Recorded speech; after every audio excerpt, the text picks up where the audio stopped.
पहला प्रश्न, वेदांत तथा अष्टावक्र गीता जैसे ग्रंथों द्वारा स्वाध्याय करके यह जाना कि जो पाने योग्य है वह पाया हुआ ही है, उसके लिए प्रयास करना भटकन। इस निष्ठा को गहन भी किया तो भी आत्मज्ञान क्यों नहीं हुआ? कृपया मार्गदर्शन करें।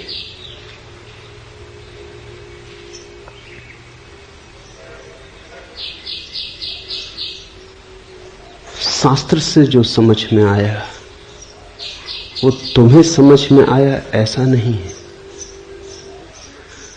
शब्द से जो समझ में आया वह तुम्हारी प्रतीति हो गई ऐसा नहीं है। अष्टावक्र को सुन के बहुतों को ऐसा लगेगा कि अरे तो सब पाया ही हुआ है, लेकिन इससे मिल न जाएगा। अष्टावक्र को सुन के ही लगने से मिलने का क्या संबंध हो सकता है? ये प्रतीति तुम्हारी हो कि मिला ही हुआ है, ये एहसास तुम्हें हो, ये अनुभूति तुम्हारी हो, ये बौद्धिक निष्कर्ष ना हो। बुद्धि तो बड़े जल्दी राजी हो जाती। इससे सरल बात और क्या होगी कि मिला ही हुआ है, चलो झंझट मिटी,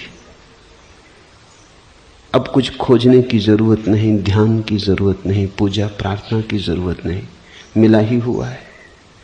बुद्धि इससे राजी हो जाती, इसलिए नहीं कि बुद्धि समझ गई, बुद्धि राजी हो जाती है क्योंकि मार्ग की अड़चन भी छूटी, साधन का श्रम भी छूटा, उपाय करने की जरूरत भी छूटी। फिर तुम चारों तरफ देखने लगते हो कि अरे अभी तक मिला नहीं। अगर बुद्धि को ही समझने से मिलना था तो फिर अध्यात्म के विश्वविद्यालय हो सकते थे। अध्यात्म का कोई विश्वविद्यालय नहीं, शास्त्र से न मिलेगा, स्वयं की स्वस्फूर्त प्रज्ञा से मिलेगा। अष्टावक्र को सुनो, लेकिन जल्दी मत करना मानने की। तुम्हारा लोभ जल्दी करवा देगा। तुम्हारा लोभ कहेगा ये तो बड़ी सुलभ बात रही, खजाना मिला ही हुआ है, तो चलो पाने की भी उपद्रव मिटा, अब कहीं जाना भी नहीं, अब कुछ करना भी नहीं। यही तो तुम सदा से चाहते थे कि बिना किए मिल जाए। लेकिन ध्यान रखना, इस सबके पीछे पाने की आकांक्षा बनी ही हुई है, बिना किए मिल जाए। पहले सोचते थे करके मिलेगा, अब सोचते हो बिना किए मिल जाए। पाने की आकांक्षा बनी हुई है। इसलिए तो प्रश्न उठता है कि अभी तक आत्मज्ञान क्यों नहीं हुआ? जिसको समझ में आ गई बात, बाढ़ में जाए आत्मज्ञान, करना क्या है? अगर अष्टावक्र को समझ गए तो दूसरा प्रश्न उठ ही नहीं सकता है। आत्मज्ञान नहीं मिला तो इसका अर्थ हुआ कि अष्टावक्र को मानने के साथ साथ आंख के कोने से देख रहे थे अभी तक मिला कि नहीं मिला। नजर अभी भी मिलने पे लगी थी।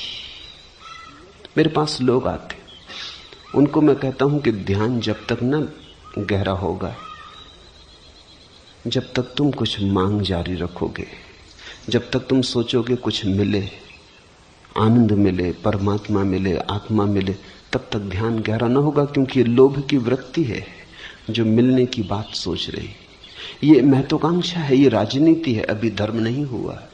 तो वो कहते हैं अच्छा तो अब बिना सोचे बैठेंगे, फिर तो मिलेगा ना। अंतर जरा भी नहीं पड़ा। वो इसके लिए भी राजी है कि न सोचेंगे। चलो आप कहते हो मिलने के लिए यही उपाय है, तो न सोचेंगे, लेकिन फिर मिलेगा ना। तुम लोभ से छूट नहीं पाते। अष्टावक्र को सुन के बड़े जल्दी बहुत लोग मान लेंगे कि चलो मिल गया। इतनी जल्दी अगर मिलता होता, और ऐसा नहीं है कि कोई बाधा है मिलने में, बाधा है तो तुम्हारी कामना की नासमझी है तो बिल्कुल पास, ठीक अष्टावक्र कहते हैं मिला ही हुआ है, लेकिन ये मिला हुआ ही है तब समझ में आएगा जब पाने की सारी आकांक्षा विसर्जित हो जाएगी। तब तुम्हारी समग्रता से तुम जानोगे कि मिला हुआ है। अभी तो बुद्धि का खिलवाड़ हो जाता है। अष्टावक्र जैसे महर्षि कहते हैं तो ठीक ही कहते होंगे, तुम जल्दी कर लेते मानने की। तुम्हारी श्रद्धा बड़ी नपुंसक है, तुम संदेह भी नहीं करते, तुम जल्दी मान लेते हो। शास्त्र के वचन पर इस देश में तो संदेह करने की आदत ठीक हो गई है। शास्त्र कहते हैं तो ठीक ही कहते होंगे। मुल्ला नसरुद्दीन एक दिन आया तो एक बड़ी खूबसूरत छतरी लिए हुए था। मैंने पूछा कहां मिल गई इतनी खूबसूरत छतरी, यहां तो बनती नहीं। उसने कहा बहन ने भेंट भेजी। मैंने कहा नसरुद्दीन तुम तो सदा कहते रहे कि तुम्हारी कोई बहन ने। वो कहने लगा ये बात तो सच है। तो फिर मैंने कहा ये बहन ने भेंट भेजी? तो उसने कहा आप न मानो तो इसकी डंडी पे लिखा हुआ है बहन की ओर से भाई को भेंट। एक होटल से निकलने लगा, ये छतरी पे लिखा था। मैंने सोचा हो ना हो बहन हो ही।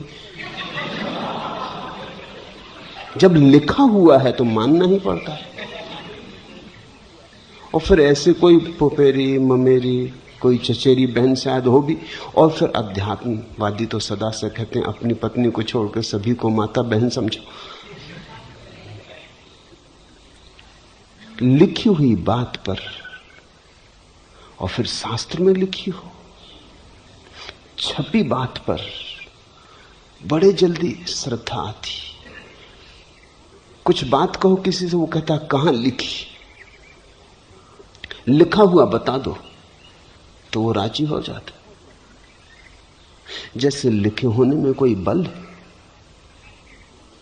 कितनी पुरानी तो लोग राजी हो जाते, जैसे सत्य का पुराना होने से कोई संबंध है। किसने कही? अष्टावक्र ने कही, बुद्ध ने कही, महावीर ने कही, तो फिर ठीक ही कही। तुम थोड़ा भी तो अपनी तरफ से, थोड़ा भी, इंच भर भी जागने का प्रयास नहीं करते। किसी ने कह दी तुमने मान ली, और फिर ऐसी सरल बात कि बिना कुछ किए मिल जाता है। कृष्णमूर्ति को मानने वाले 40 वर्षों से सुन रहे हैं। करीब करीब वे ही के वे लोग, मिला कुछ भी नहीं है। मेरे पास कभी कभी उनमें से कोई आता है तो वो कहता है कि हमें पता है कि सब मिला ही हुआ है, मगर मिलता क्यों नहीं? हम कृष्णमूर्ति को सुनते हैं, बात समझ में आती कि सब मिला ही हुआ है। ये लोभी जन है, ये चाहते ही थे पहले से कि कोई श्रम ना करना पड़े, मुफ्त मिल जाए। इन्होंने कृष्णमूर्ति को नहीं सुना, ना अष्टावक्र को समझा है, इन्होंने अपने लोभ को सुना है। इन्होंने अपने लोभ के माध्यम से सुना है, फिर उन्होंने अपने हिसाब से व्याख्या कर ली। किसी मित्र ने पूछा है कि अब ध्यान करना बड़ा बेहुदा लगता है, 5-5 ध्यान और अष्टावक्र पे चल रही प्रवचन माला, बड़ा बेहुदा लगता है। ध्यान छोड़ने में कितनी सुगमता है, करने में कठिनता है। अष्टावक्र को भी जो मिला वो कुछ करके मिला ऐसा नहीं, लेकिन बिना कुछ किए मिला ऐसा भी नहीं। अब इसे तुम समझना, ये थोड़ा जटिल मामला है। मैंने तुमसे कहा बुद्ध को मिला जब उन्होंने सब करना छोड़ दिया, लेकिन पहले सब किया। 6 वर्ष तक अथक श्रम किया, सब दांव पे लगा दिया। उस दांव पे लगाने से ही यह अनुभव आया कि करने से कुछ नहीं मिलता। अष्टावक्र को पढ़ने से थोड़ी, नहीं तो अष्टावक्र की गीता बुद्ध के समय में उपलब्ध थी, उन्होंने पढ़ ली होती। 6 साल मेहनत करने की जरूरत ना थी। 6 साल अथक श्रम किया, और श्रम कर करके जाना कि श्रम से तो नहीं मिलता। रत्ती रेखा भी न बची भीतर के श्रम करने से मिल सकता है, ऐसी कोई वासना भी न बची भीतर, करके देख लिया नहीं मिलता है। ये इतना प्रगाढ़ हो गया कि एक दिन इसी प्रगाढ़ता में करना छूट गया, तभी मिल गया। तो मैं तुमसे ये कहना चाहता हूं कि न करने की अवस्था आएगी जब तुम सब कर चुके होगे। जल्दबाजी मत करना, अन्यथा थोड़ा बहुत ध्यान कर रहे हो वो भी छूट जाएगा, थोड़ी बहुत पूजा प्रार्थना में लगे हो वो भी छूट जाएगी। अष्टावक्र तो दूर रहे, तुम जो हो थोड़े बहुत चल रहे थे किसी यात्रा पर, वो भी बंद हो जाएगा। इसके पहले कि कोई रुके, समग्र रूप से दौड़ लेना जरूरी, तो ही दौड़ने से नहीं मिलता, ये बोध प्रगाढ़ होता है। छूटता है एक दिन श्रम, लेकिन केवल बुद्धि के समझने से नहीं, तुम्हारा रोआ रोआ, तुम्हारा कण कण समझ लेता है कि व्यर्थ है, उसी घड़ी मिल जाता है। ठीक कहते हैं अष्टावक्र की अनुष्ठान बंधन, लेकिन जो अनुष्ठान करेगा उसको ही पता चलेगा। मैं तुमसे कह रहा हूं क्योंकि अनुष्ठान किया और पाया कि बंधन है। मैं तुमसे कह रहा हूं क्योंकि साधन किए और पाया कि कोई साधन साध्य तक नहीं पहुंचाते। ध्यान कर कर के पाया कि कोई ध्यान समाधि तक नहीं लाता। लेकिन जब ऐसा करके तुम पाते हो कि कोई ध्यान समाधि तक नहीं लाता, ऐसी तुम्हारी गहन होती अनुभूति एक दिन उस जगह आ जाती, 100 डिग्री पर उबलती, तुम सब दांव पर लगा देते हो, कुछ बचाते नहीं, अपने को पूरा झोंक देते हो आग में। श्रम परिपूर्ण हो जाता है, तपस्या पूरी हो जाती है, साधन पूरा हो जाता है। अब तुमसे कोई अस्तित्व ये मांग नहीं कर सकता कि तुमने कुछ भी बचाया था, सब लगा दिया। उस दिन उस प्रगाढ़ता में, उस प्रज्वलित चित्त की दशा में अचानक सब भस्मीभूत हो जाता है। सब साधन, सब अनुष्ठान, सब ध्यान, सब तप त्याग, अचानक तुम जाग के पाते हो कि अरे ये तो मिला ही था जिसे मैं खोज रहा था। लेकिन ये अष्टावक्र को पढ़ने से हो जाता होता तो बात बड़ी सुगम थी। अष्टावक्र को पढ़ना क्या कठिन, सूत्र तो बड़े सीधे साफ हैं। ध्यान रखना, सीधी सरल बातें समझना इस जगत में सबसे कठिन, और कठिनाई तुम्हारे भीतर से आती। तुम चाहते ही थे कि कुछ ना करना पड़े, ध्यान बमुश्किल से लोग करने को राजी होते। अब ये कसौटी है अष्टावक्र की गीता। अष्टावक्र को सुन के भी जो ध्यान करते रहेंगे वही समझे, जो अष्टावक्र को सुन के ध्यान छोड़ देंगे, अष्टावक्र को तो समझे ही नहीं, ध्यान भी गया। अनुष्ठान करके ही पता चलेगा, अनुष्ठान बंधन। ये तो आखिरी दशा है अनुष्ठान करने की, इससे तुम जल्दबाजी मत कर लेना। वेदांत और अष्टावक्र जैसे ग्रंथों द्वारा स्वाध्याय करके ये जाना, स्वाध्याय करके कहीं किसी ने जाना, पठन पाठन करके किसी ने जाना, शास्त्र शब्दों को सीख लेने से किसी ने जाना, ये जानना नहीं है, ये जानकारी। जानकारी हुई कहो कि जो पाने योग्य है वो पाया ही हुआ है। अगर जान ही लिया तो बात खत्म हो गई, सूचना मिली, गुदगुदी उठी, लोभ में अंकुर हुआ। लोभ ने कहा अरे हम नाहक मेहनत करते थे, ये अष्टावक्र कहते हैं बिना किए तो चलो बिना किए बैठ जाएं। तो तुम बिना किए बैठ गए। थोड़ी देर में तुम देखने लगे अभी तक घटी नहीं घटना, देर लग रही, बात क्या। और अष्टावक्र कहते हैं अभी तुम घड़ी पर नजर लगाए बैठे हो कि 5 सेकंड निकल गए, 5 मिनट निकल गए, ये घंटा भी बीता जा रहा है। और अष्टावक्र कहते हैं तत्क्षण, इसी वक्त, एक क्षण की भी विदा होने की जरूरत नहीं। फिर तुम कहने लगे झूठ ही कहते होंगे, श्रद्धा टूट गई। जाना नहीं, जानकारी हुई। जानकारी और जानने के फर्क को सदा याद रखना। जानकारी अर्थात उधार, किसी और ने जाना, उससे सुन के तुम्हें जानकारी हुई। इंफॉर्मेशन, जानकारी। जानना तो अनुभव है, तुम्हारे अतिरिक्त कोई तुम्हारे लिए जान नहीं सकता। ये उधार नहीं हो सकता। मैं जान लूं इससे तुम्हारे जानने की थोड़ी घटना घटेगी। मेरा जानना मेरा होगा, तुम्हारा जानना तुम्हारा होगा। हां, अगर मेरे शब्दों को तुमने संग्रह कर लिया तो वो जानकारी से आदमी पंडित बनता है, प्रज्ञावान नहीं।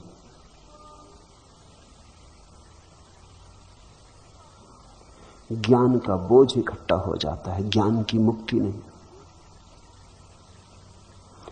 शब्दों का जाल खड़ा हो जाता है, सत्य का सौंदर्य नहीं। शब्द और घेर लेते हैं और बांध लेते हैं, इसलिए तुम पंडित को बड़ा बंधा हुआ पाओगे। खुला आकाश कहां? ये जाना कि जो पाने योग्य है वो पाया ही हुआ है। अगर जान ही लिया तो अब क्या पूछने को बचा? उसके लिए प्रयास भटकन है। अगर ये जान ही लिया तो अब और क्या पूछने को बचा?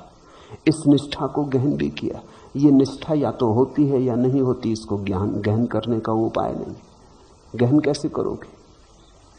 निष्ठा होती है तो होती है, नहीं होती तो नहीं होती। गहन कैसे करोगे? क्या उपाय है निष्ठा को गहन करने का? संदेह को दबाओगे, संदेह की छाती पे बैठ जाओगे, क्या करोगे? संदेह को झुठलाओगे, मन में प्रश्न उठेंगे, नहीं सुनोगे। भीतर संदेह का कीड़ा काटेगा और कहेगा कि सुनो भी, कहीं बिना मिले बिना किए कुछ मिला है, बैठे बैठे कहीं कुछ हुआ है। कुछ करने से होता है, खाली बैठने से कहीं होता है, मुफ्त कहीं कुछ मिलता है। किन बातों में पड़े हो, किस भ्रांति में भटके हो?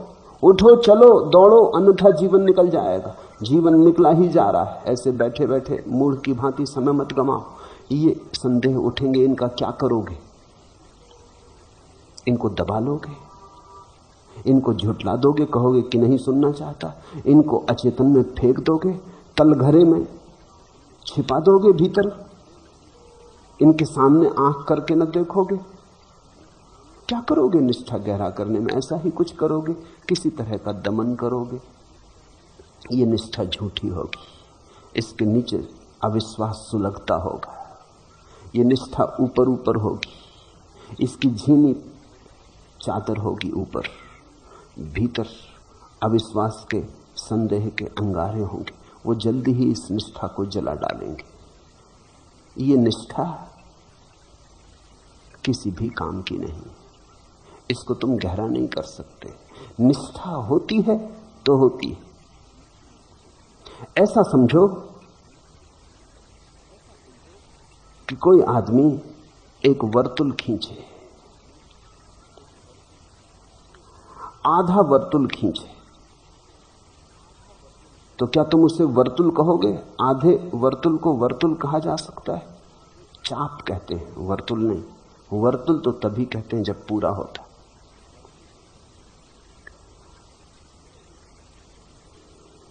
अधूरे वर्तुल का नाम वर्तुल नहीं है। अधूरी श्रद्धा का नाम श्रद्धा नहीं है, क्योंकि अधूरी श्रद्धा का अर्थ हुआ कि अधूरा अभी अविश्वास भी खड़ा है। वो जो आधी जगह खाली है वहां कौन होगा? वहां संदेह होगा। संदेह के साथ श्रद्धा चल ही नहीं सकती। ये तो ऐसा हुआ कि एक पैर पूरब जा रहा, एक पैर पश्चिम जा रहा, तुम कहीं पहुंचोगे नहीं। ये तो ऐसा हुआ कि तुम दो नावों पर सवार हैं, एक इस किनारे की आ रही, एक उस किनारे जा रही, तुम पहुंचोगे कहां? संदेह की यात्रा अलग, श्रद्धा की यात्रा अलग। तुम दो नावों पर सवार हो। अधूरी श्रद्धा का क्या अर्थ? अधूरी निष्ठा का क्या अर्थ? कि आधा अविश्वास, आधा संदेह भी मौजूद है। श्रद्धा होती तो पूरी, नहीं होती तो नहीं होती। और एक और मजे की बात ध्यान रखना, इस जगत में जब भी श्रेष्ठ को निकृष्ट से मिलाओगे तो निकृष्ट कुछ भी नहीं खोता, श्रेष्ठ का कुछ खो जाता है।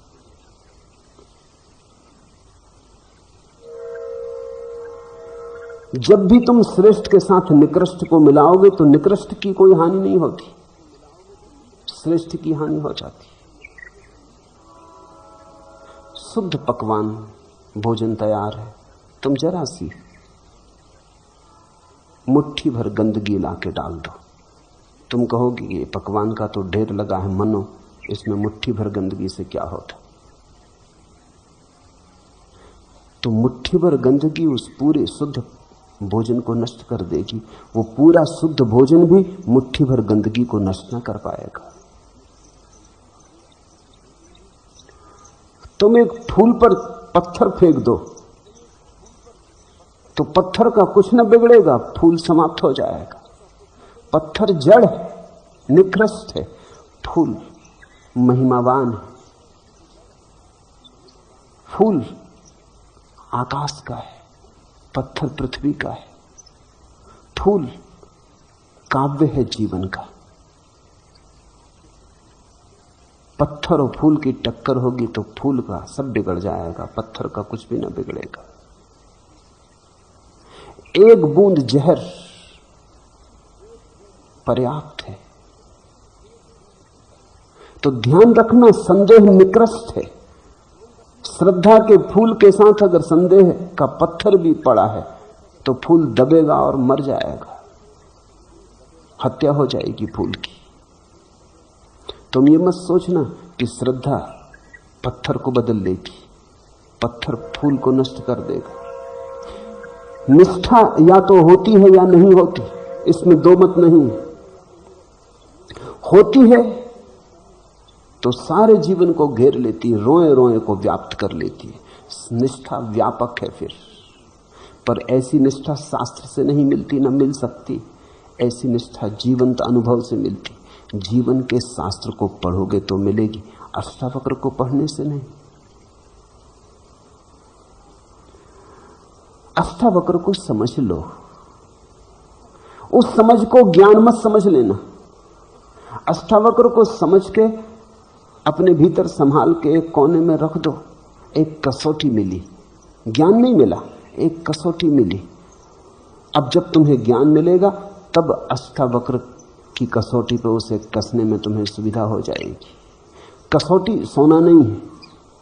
तुम जाते हो एक सुनार के पास, देखते हो रखा है काला पत्थर कसौटी का। वो काला पत्थर सोना नहीं है। जब सोना मिलता है तो सुनार उस काले पत्थर पर घिस के देख लेता है कि सोना सोना है या नहीं। अष्टावक्र की बात को समझ के कसौटी की तरह संभाल के रख लो, गांठ बांध लो। जब तुम्हारे जीवन का अनुभव आएगा तो कस लेना। अष्टावक्र की कसौटी उस वक्त काम आएगी। तुम जान पाओगे कि जो हुआ वो क्या हुआ। तुम्हारे पास समझने को भाषा होगी, तुम्हारे पास समझने को उपाय होगा। अष्टावक्र तुम्हारे गवाह होंगे। मैं शास्त्रों को इसी अर्थ में लेता हूं। शास्त्र गवाह हैं, अनजाना है मार्ग सत्य का। उस अनजाने मार्ग पर तुम्हें कुछ गवाहियां चाहिए। तुम जब पहली दफे स्वयं सत्य के सामने आओगे, सत्य इतना विराट होगा, तुम कपोगे, समझ ना पाओगे, तुम जड़मूल से कप जाओगे। बहुत डर है कि तुम पागल हो जाओ। थोड़ा सोचो तो कि एक आदमी जो जन्मों जन्मों से किसी खजाने को खोज रहा था, एक दिन अचानक पाए कि खजाना वहीं गड़ा है जहां वो खड़ा है, वो पागल नहीं हो जाएगा? ये जन्मों जन्मों की खोज व्यर्थ गई और खजाना यहीं गड़ा था जहां मैं खड़ा हूं। तुम थोड़ा सोचो, उस आदमी पे ये आघात बड़ा हो जाएगा। तो इतने दिन में व्यर्थ जिया, तो ये सारा अनंत काल तक जीना एक निरर्थक चेष्टा थी, एक दुख स्वप्न था जिसे मैं खोज रहा था, वो भीतर पड़ा था। क्या ऐसी चोट में, संघात में आदमी पागल न हो जाएगा? उस वक्त अष्टावक्र की मधुर वाणी शीतल करेगी। उस वक्त वेदांत, बुद्ध के वचन, उपनिषद, बाइबल, कुरान तुम्हारे साक्षी होकर खड़े हो जाएंगे। उनकी उपस्थिति में जो नया तुम्हें घट रहा है, तुम उसे समझने में सफल हो पाओगे, अन्यथा अकेले में बड़ी मुश्किल हो जाएगी। शास्त्रों पर मैं बोल रहा हूं इसलिए नहीं कि शास्त्रों को सुन के तुम ज्ञानी हो जाओगे, इसलिए बोल रहा हूं कि ध्यान के मार्ग पर चले हो, आज नहीं कल घटना घटेगी, घटनी ही चाहिए। जब घटना घटे तो ऐसा न हो कि सोना सामने हो और तुम समझ भी ना पाओ। कसौटी तुम्हें दे रहा हूं, इन कसौटियों पर कस लेना। अष्टावक्र शुद्धतम कसौटी है। अष्टावक्र पर निष्ठा नहीं करनी है, अष्टावक्र की कसौटी का उपयोग करना है स्वयं के अनुभव पर। अष्टावक्र को गवाही बनाना है। जीसस ने कहा है अपने शिष्यों से कि जब तुम पहुंचोगे मैं तुम्हारा गवाह रहूंगा। शिष्य को तो फिर भी गलत समझे। शिष्य तो समझे कि हम जब मरेंगे और परमात्मा के स्वर्ग में पहुंचेंगे तो जीसस हमारी गवाही देंगे कि ये मेरे शिष्य हैं, इन्हें भीतर आने दो, ये अपने वाले ईसाई, इनके साथ थोड़ी विशेष अनुकंपा करो, इन पर प्रसाद ज्यादा हो। लेकिन जीसस का मतलब बहुत और था। जीसस ने कहा कि जब तुम पहुंचोगे मैं तुम्हारी गवाही होऊंगा। इसका ये मतलब नहीं कि जीसस वहां खड़े होंगे, लेकिन जीसस ने जो कहा है वो कसौटी की तरह पड़ा रहेगा। जब तुम्हारा अनुभव होगा झट तुम उसे कस लोगे और गुत्थी सुलझ जाएगी। अन्यथा असत्य में भटके हो इतने दिन तक कि तुम्हारी आंखें असत्य की आदी हो गई। सत्य का आघात कहीं तुम्हें तोड़ ना दे, विक्षिप्त ना कर दे। इसे याद रखना, सत्य के बहुत खोजी पागल हो गए। सत्य के बहुत खोजी ठीक उस दशा के करीब जब परमहंस होने को होते हैं तभी पागल हो जाते हैं, विक्षिप्त हो जाते हैं, क्योंकि घटना इतनी बड़ी है, अविश्वसनीय है, भरोसे योग्य नहीं है।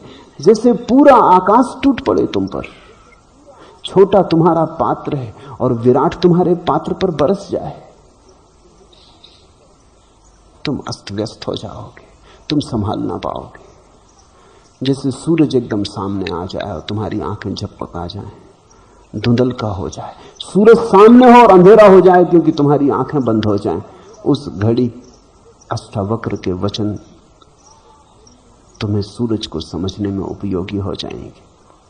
उस समय तुम्हारे अचेतन में पड़ी अष्टावक्र की वाणी तत्क्षण मुखर हो जाएगी। गूंजने लगेंगे उपनिषद के वचन, गूंजने लगेगी गीता, गूंजने लगेगा कुरान, उठने लगेंगी आयतें। उनकी गंध तुम्हें आश्वस्त करेगी कि तुम घर आ गए हो, घबराने की कोई बात नहीं, ये विराट हो तुम। अष्टावक्र कहते हैं तू व्यापक है, तू विराट है, तू विभु है, तू कर्म शून्य, तू शुद्ध बुद्ध, तू सिर्फ ब्रह्म स्वरूप है। ये वचन उस क्षण व्याख्या बनेंगे। इन पर निष्ठा करने मात्र से, इनको पकड़ लेने मात्र से तुम कहीं भी पहुंचोगे नहीं। और लोग तुम्हारा भीतर खड़ा है कि आत्मज्ञान हुआ नहीं।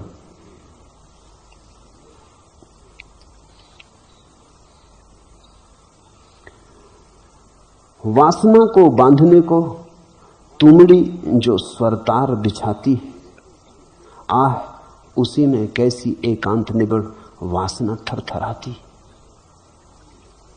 सुनो फिर, वासना को बांधने को तुमड़ी जो स्वरतार बिछाती है, आह उसी में कैसी एकांत निबड़ वासना थरथराती है। तभी तो सांप की कुंडली हिलती नहीं, फंडोलता है। तुम वासना से मुक्त भी होना चाहते हो तो भी तुम वासना का ही जाल बिछाते हो। तुम परम शुद्ध बुद्ध होना चाहते हो तो भी लोभ के माध्यम से ही, तो भी वासना ही थरथराती है। आह उसी में कैसी एकांत निबिड़ वासना थरथराती है। वासना को बांधने को तुमड़ी जो स्वरतार बिछाती है। तुम परमात्मा को पाने चलते हो, लेकिन तुम्हारे पाने का ढंग वही है जो धन पाने वाले का होता। तुम परमात्मा को पाने चलते हो, लेकिन तुम्हारी वासना कामना वही है जो पदार्थ को पाने वाले की होती। संसार को पाने वाले की जो दीवानगी होती है वही दीवानगी तुम्हारी। वासना विषय बदल लेती है, वासना नहीं बदलती। सुन के अष्टावक्र को तुम्हारी वासना कहती, अरे ये तो बड़ा शुभ हुआ, हमें पता ही न था कि जिसे हम खोज रहे हैं वो मिला ही हुआ है, तब बस बैठ जाएं। फिर तुम प्रतीक्षा करते हो, अब मिले, अब मिले, अब मिले। कैसी वासना थरथराती। अब मिले तो तुम समझे ही नहीं। फिर से सुनो अष्टावक्र को। अष्टावक्र कहते हैं मिला ही हुआ है। लेकिन इसे तुम कैसे सुनोगे, कैसे समझोगे? तुम्हारी वासना तो थरथरा रही है। जब तक तुम अपनी वासना में दौड़ ना लो, दौड़ दौड़ के वासना की व्यर्थता देख ना लो, दौड़ो और गिरो और लहूलुहान ना हो जाओ, हाथ पैर ना तोड़ लो, तब तक तुम नहीं समझ पाओगे। वासना के अनुभव से जब वासना व्यर्थ हो जाती, थक के गिर जाती और टूट जाती, उस निर्वासना के क्षण में तुम समझ पाओगे कि जिसे तुम खोजते हो वो मिला ही हुआ है। अन्यथा तुम तोते हो जाओगे। इससे कोई फर्क नहीं पड़ता कि तुम हिंदू तोते हो कि मुसलमान की, ईसाई की, जैन की, बौद्धिस्ट से कुछ फर्क नहीं पड़ता। तोते यानी तोते। तोते को तुम चाहो तो बाइबल रटा दो और तोते को तुम चाहो तो गीता रटा दो। तोता तोता है, वो रट के दोहराने लगेगा। मंदिर के भीतर वे सब धुले पुछे, उघड़े अवलिप्त, खुले गले से मुखर स्वरों में अति प्रगल्भ गाते जाते थे राम नाम। भीतर सब गूंगे बहरे अर्थहीन जलपक, निर्बोध अयाने नाटे, बाहर पर बाहर जितने बच्चे उतने ही बड़ बोले। मंदिरों में देखो, मंदिर के भीतर वे सब धुले पुछे, उघड़े अवलिप्त। कैसे लोग निर्दोष मालूम पड़ते हैं मंदिर में। उन्हीं शकलों को बाजार में देखो, उन्हीं को मंदिर में देखो।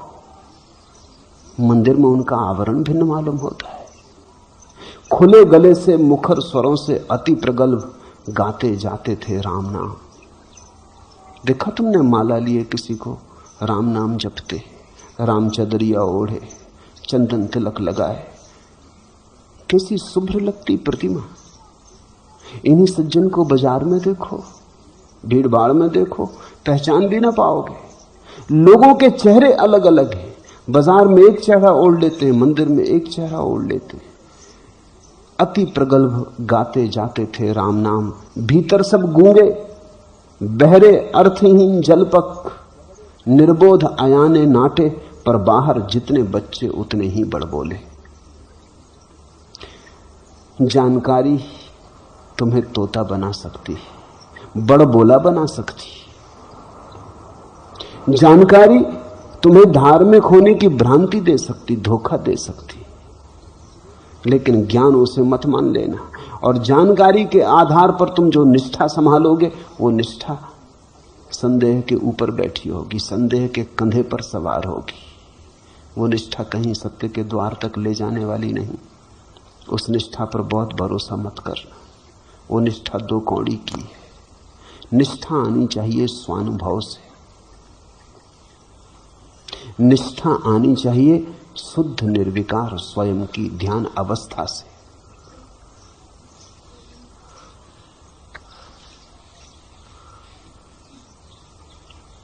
दूसरा प्रश्न। कल संध्या घूम रहा था कि अचानक आपका कल सुबह का पूरा प्रवचन मेरे रोम रोम में गूंजने लगा। दर्शक होकर दृश्यों की छवि निहार रहा था कि कहीं से दृष्टा की याद आ गई। दृष्टा का खेल भी जरा देर चला, लेकिन इसी बीच मेरे पैर लड़खड़ाने लगे और गिरने से बचने के लिए मैं सड़क के किनारे बैठ गया। और तभी न दृश्य रहा, न दर्शक रहा और न दृष्टा ही रहा।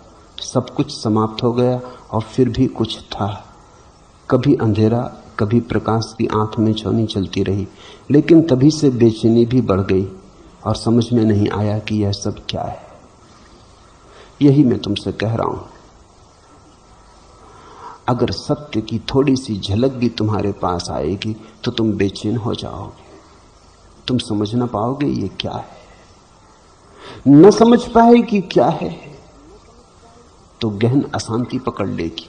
विक्षिप्तता भी पकड़ सकती है। इसलिए बोलता हूं इन शास्त्रों पर, इसलिए रोज तुम्हें समझाया जाता हूं कि कहीं तुम्हारे अचेतन में जानकारी पड़ी रहे, और जब घटनाएं घटे तो तुम उनकी ठीक ठीक व्याख्या कर लो, सुलझा लो। अन्यथा तुम सुलझाओगे कैसे? तुम्हारे पास भाषा ना होगी, शब्द ना होंगे, समझने का कोई उपाय ना होगा, मापदंड ना होगा, तराजू ना होगा। तुम तौलोगे कैसे? कसौटी ना होगी, तुम परखोगे कैसे? पूछा है, मेरे रोम रोम में प्रवचन गूंजने लगा। दर्शक होकर दृश्यों की छवि निहार रहा था, कहीं से दृष्टा की याद आ गई। दृष्टा का खेल भी जरा देर चला, लेकिन इसी बीच मेरे पैर लड़खड़ाने लगे और गिरने से बचने के लिए मैं एक सड़क के किनारे बैठ गया। निश्चित ही ऐसा ही होता है। जब पहली दफा तुम्हें दृष्टा का थोड़ा सा बोध होगा, तुम लड़खड़ा जाओगे, तुम्हारी पूरी जिंदगी लड़खड़ा जाएगी, क्योंकि तुम्हारी पूरी जिंदगी ही दृष्टा के बिना खड़ी। ये नई घटना सब अस्त व्यस्त कर देगी। जैसे अंधे आदमी की अचानक आंख खुल जाए, थोड़ा सोचो वो चल पाएगा रास्ते पर? वो लड़खड़ा जाएगा। 40 साल 50 साल से अंधा था, लकड़ी के सहारे टटोल टटोल के चलता था। अंधे में चलने की धीरे धीरे क्षमता आ गई थी, अंधेपन के साथ ही कुशल हो गया था, आवाजें समझ लेता था, रास्तों के मोड़ पहचान में आ गए थे, कान के द्वारा आंख का काम लेना सीख गया था। 50 साल से सब ठीक व्यवस्थित हो गया था। एक जिंदगी है अंधे की, तुम उसकी कल्पना भी नहीं कर सकते। प्रकाश विहीन, रंग विहीन, रूप विहीन, आकार विहीन, सिर्फ ध्वनि के माध्यम पर टिकी। उसकी एक ही भाषा है, ध्वनि। तो उसी के आधार पर उसने अपना सारा जीवन संरचित कर लिया था। आज अचानक सुबह वो जा रहा है बाजार, उसकी अचानक आंख खुल जाए, थोड़ा सोचो क्या होगा। उसका सारा संसार झरझरा के गिर पड़ेगा, उसकी ध्वनि का सारा लोक एकदम अस्त व्यस्त हो जाएगा। ये घटना इतनी बड़ी होगी, आंख का खुलना, लोगों के चेहरे दिखाई पड़ने, रंग दिखाई पड़ने, सूरज की किरणें, धूप छांव, ये भीड़ भाड़, इतने लोग, बसें, कारें, साइकिलें, वो एकदम घबरा जाएगा। ये इतना बड़ा आघात होगा उसके ऊपर कि उसकी छोटी सी दुनिया जो ध्वनि के सहारे बनी थी, वो कहीं दब जाएगी, पिछड़ जाएगी, मर जाएगी, कुचल जाएगी। वो वहीं थरथरा के बैठ जाएगा, लड़खड़ा के गिर पड़ेगा, शायद घर ना आ सके या बेहोश हो जाए। और ये उदाहरण कुछ भी नहीं। जब तुम्हारे जीवन में दृष्टा का प्रवेश होगा, एक किरण भी दृष्टा की आएगी, तो ये उदाहरण कुछ भी नहीं है, वो घटना और भी बड़ी है। भीतर की आंख खुल रही, तुमने उस भीतर की आंख के बिना ही अपना एक संसार रच लिया है। अचानक वो भीतर की आंख खुलते ही तुम्हारे सारे संसार को गलत कर देगी। तुम चौंक के अवाक रह जाओगे। जिसने पूछा है ठीक ही पूछा और अनुभव से पूछा है। इसे ख्याल करना, प्रश्न दो तरह के होते हैं, एक तो सैद्धांतिक होते हैं, उनका कोई बड़ा मूल्य नहीं होता। ये प्रश्न अनुभव का है। अनुभव से न हुआ होता तो ये प्रश्न बन ही नहीं सकता था। ये पैर लड़खड़ाए ना होते तो ये प्रश्न बन नहीं सकता था। ये प्रश्न सीधे अनुभव का है। कहीं से दृष्टा की याद आ गई। गूंज रहे होंगे अष्टावक्र के वचन, जो मैंने कहा था सुबह, उसकी गूंज बाकी रह गई होगी, उसकी सुगंध तुम्हारे भीतर उठ रही होगी, उसकी थोड़ी सी लकीरें कहीं उलझी रह गई होंगी। आ गई कहीं से दृष्टा की याद। दृष्टा का खेल थोड़ी देर चला, शायद क्षण भर ही चला हो। वो क्षण भी बहुत लंबा मालूम होता है जब खेल दृष्टा का चलता है, क्योंकि दृष्टा समयातीत है। यहां घड़ी में क्षण बीतता है, वहां दृष्टा होने में ऐसा लग सकता है कि सदियां बीत गई। ये घड़ी वहां काम नहीं आती। ये घड़ी भीतर की आंख के लिए नहीं बनी। थोड़ी देर खेल चला, लेकिन इसी बीच मेरे पैर लड़खड़ाने लगे, जिनसे बचने के लिए मैं सड़क के किनारे बैठ गया। ये लड़खड़ाहट बताती है कि घटना घटी। प्रश्न पूछने वाले ने सुन के प्रश्न नहीं पूछा है, पढ़ के प्रश्न नहीं पूछा है, कुछ घटा। और तभी न दृश्य रहा, न दर्शक रहा, न दृष्टा रहा। उस लड़खड़ाहट में सब बिखर गया, सब खो गया। ऐसी घड़ी में ही कभी विक्षिप्तता आ सकती है अगर धीरे धीरे अभ्यास न हो। अगर रत्ती रत्ती हम इसको आत्मसात न करते चले और ये एकदम से फूट पड़े तो विस्फोट हो सकता है। सब कुछ समाप्त हो गया और फिर भी कुछ था, निश्चित कुछ था। वस्तुतः पहली दफा सब कुछ था, तुम्हारा सब कुछ समाप्त हो गया। तुमने जो बना ली थी अपनी छोटी सी घास फूस की कुटिया, वो गिर गई। आकाश था, चांद तारे थे, परमात्मा ही बचा। तुमने जो बना ली थी सीमाएं रेखाएं, वो खो गई, निरभ्र आकाश बचा। तुमने जो छोटे से में रहने का अभ्यास कर लिया था, वो लड़खड़ा गया। उसी के लड़खड़ाहट में तुम भी घबरा के किनारे बैठ गए। निश्चित कुछ था, लेकिन जिसको यह अनुभव हुआ अवाक कर गया। वो पकड़ नहीं पाया क्या था, कौन था। तुम्हें ख्याल है कभी कभी ऐसा होता, सुबह अचानक कोई तुम्हें जगा दे, जब तुम गहरी नींद में सोए थे, 5 बजे हो, तुम गहरी नींद में थे, रात की सबसे गहरी घड़ी थी, कोई अचानक जगा दे, कोई शोरगुल हो जाए, रास्ते पर कोई बम फूट जाए, कोई कार टकरा जाए द्वार पर, कोई शोरगुल हो जाए, तुम अचानक से जग जाओ, अचानक नींद से एकदम होश में आ जाओ, नींद की गहराई से तीर की तरह आ जाओ। साधारणतः हम जब आते हैं नींद की गहराई से तो धीरे धीरे आते हैं, पहले गहरी नींद छूटती है, फिर धीरे धीरे सपने तैरना शुरू होते, फिर सपनों में हम थोड़ी देर रहते हैं। इसलिए तुम्हें सुबह के सपने याद रहते हैं, रात के सपने तुम्हें याद नहीं रहते, क्योंकि सुबह के सपने बहुत हल्के होते और नींद और जागरण के ठीक मध्य में होते। फिर धीरे धीरे सपने हटते, फिर अधूरी अधूरी टूटी सी नींद होती, फिर धूप छांव की आंख मिचौनी चलती थोड़ी देर, क्षण भर को लगता जागे, क्षण भर को फिर नींद में हो जाते, करवट बदल लेते, करवट बदलते तब लगता है जागे हैं, बीच में आवाज भी सुनाई जाती कि पत्नी चाय बनाने लगी, कि बर्तन गिर गया, कि दूध वाला आ गया, कि राह से कोई गुजर रहा, कि नौकरानी ने दस्तक दी, कि बच्चे स्कूल जाने की तैयारी करने लगे। फिर करवट लेके फिर तुम एक गहराई में डुबकी लगा जाते। ऐसा धीरे धीरे धीरे धीरे सतह पर आते हो, फिर तुम आंख खोलते हो। लेकिन अगर कभी कोई अचानक घटना घट जाए तो तुम तीर की तरह गहराई से सीधे जागरण में आ जाते हो। आंख खोल के तुम्हें लगेगा अचानक तुम कहां हो, कौन हो। एक क्षण को कुछ समझ में ना आएगा। ऐसा तुम्हें सबको हुआ होगा कभी किसी घड़ी में। कौन हूं, नाम पता भी याद नहीं आता, कहां हूं यह भी समझ में नहीं आता, जैसे किसी अजनबी दुनिया में अचानक आ गए। ये क्षण भरी रहती है बात, फिर तुम समझ जाते हो, क्योंकि ये धक्का कोई बहुत बड़ा धक्का नहीं है। और फिर इसके तुम अभ्यासी हो, रोज ही ये होता है। रोज सुबह तुम उठते हो, सपने की दुनिया से वापस जागृत की दुनिया में लौटते हो। ये अभ्यास पुराना है, फिर भी कभी कभी अचानक हो जाए तो चौंका जाता है, घबरा जाता है। असली जागरण जब घटता है तो तुम बिल्कुल ही अवाक रह जाओगे।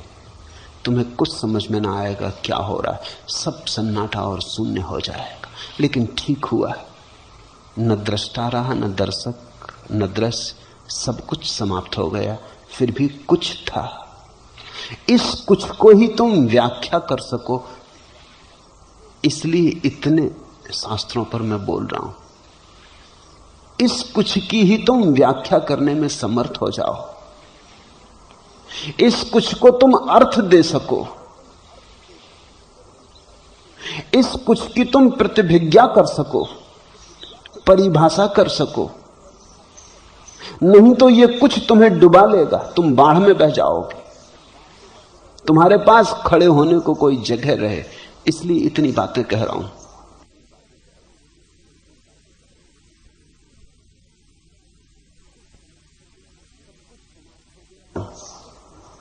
सब कुछ समाप्त हो गया, फिर भी कुछ था, कभी अंधेरा कभी प्रकाश की आंख में चौनी चलती रही। लेकिन तभी से बेचैनी बढ़ गई है और समझ में नहीं आता कि यह सब क्या था। जो मैं कहता हूं उसे संभाले जाओ, उसकी मंजूसा बनाओ। उसे ज्ञान मत समझना, जानकारी ही समझना।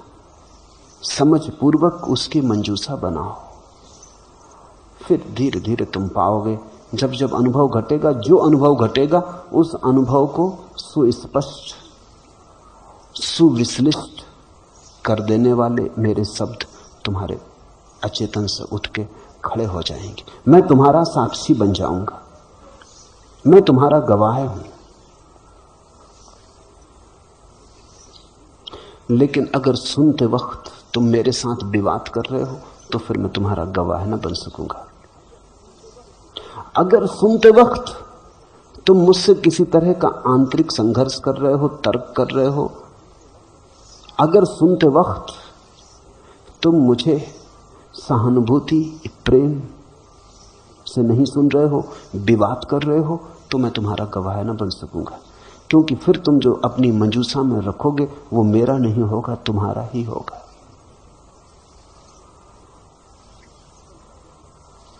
कल रात ऑस्ट्रेलिया से आए एक मनोवैज्ञानिक ने संन्यास लिया।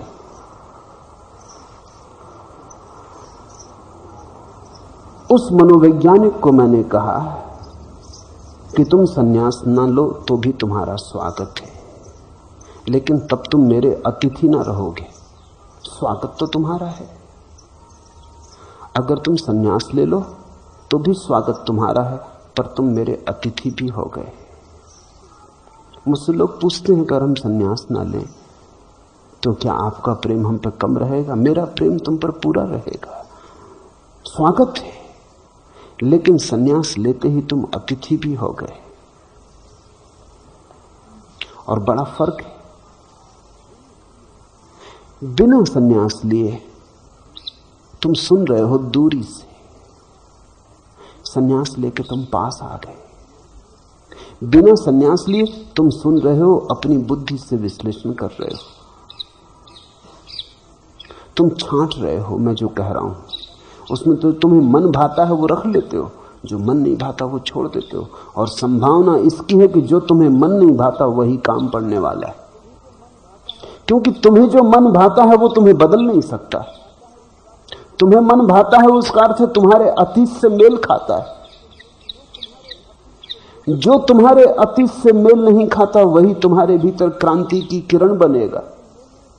जो तुमसे मेल नहीं खाता वही तुम्हें रूपांतरित करेगा।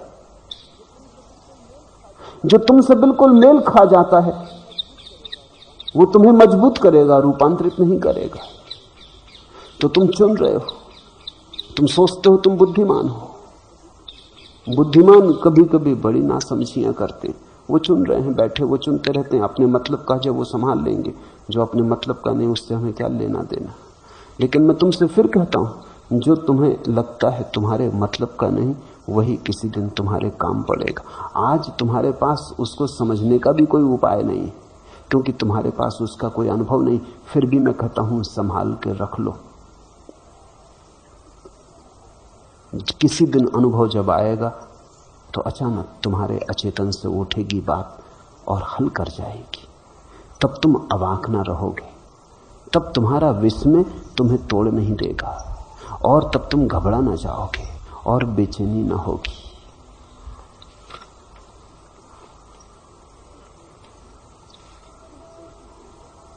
ऊपर ही ऊपर जो हवा ने गाया, देवदारू ने दोहराया, जो हिम चोटियों पर झलका, जो सांझ के आकाश से छलका, वह किसने पाया? जिसने आयत करने की आकांक्षा का हाथ बढ़ाया। आह वह तो मेरे दे दिए गए हृदय में उतरा, मेरे स्वीकारी आंसू में ढलका। वह अनजाना अनपहचाना ही आया, वह इन सबके और मेरे माध्यम से अपने में अपने को लाया, अपने में समाया। अकेला वह तेजोमय है जहां दीठ बेबस झुक जाती है। वाणी तो क्या सन्नाटे तक की गूंज वहां चुक जाती है। सुनो मुझे गहन आंसुओं से, सुनो मुझे हृदय से, सुनो मुझे प्रेम से, बुद्धि से नहीं, तर्क से नहीं। वही श्रद्धा और निष्ठा का अर्थ है। ऊपर ही ऊपर जो हवा ने गाया,